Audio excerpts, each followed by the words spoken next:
नमस्कार, मी मृणाली पिळणकर. तुम्ही पाहत आहात LS मराठी. पाहुयात काही महत्त्वाच्या घडामोडी. नवी मुंबईमध्ये मराठी वाचवण्यासाठी मनसे ठाकरेंच्या नगरसेवकांचं आंदोलन. हातात बॅनर, जोरदार घोषणाबाजी करत महापालिका मुख्यालयात प्रवेश.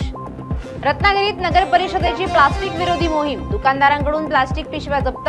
प्लास्टिक पिशव्या वापरू नये, नगर परिषदेचं आवाहन. दख्खनचा राजा कोल्हापूरच्या ज्योतिबा चैत्र यात्रेसाठी लाखो भाविक डोंगरावर दाखल. महाराष्ट्र, कर्नाटक, गुजरात, आंध्र प्रदेश, तेलंगणा आणि गोवा राज्यातून भाविकांची लगबग. सासनकाठ्यांचं पूजन देवस्थान समितीकडून पार. वादळी वाऱ्यामुळे 2 एकरातील पपईचं पीक उद्ध्वस्त. बुलढाण्यात शेतकरी संकटात. 65 पपईंची झाडं जमिनीवर कोलमडून पडली. 100 क्विंटल पपईचं नुकसान. कोकणातील मच्छीमारांवर आर्थिक संकट. आंतरराष्ट्रीय घडामोडींमुळे डिझेल दरवाढ. मासेमारी ठप्प. नौका किनाऱ्यावरच उभ्या. मच्छीमारांसमोर उदरनिर्वाहाचा मोठा प्रश्न.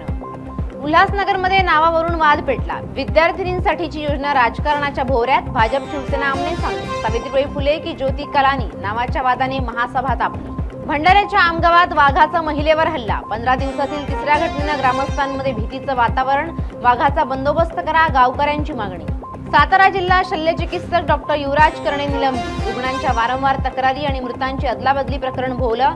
प्रकरणाची दखल घेत तातडीनं चौकशी समितीची नेमणूक. भंडाऱ्याच्या रोंधा गावात शेततळ्यात 2 बालकांचा बुडून मृत्यू. सार्थक उईके आणि चंद्रपाल कुंबरे बालकांचं नाव.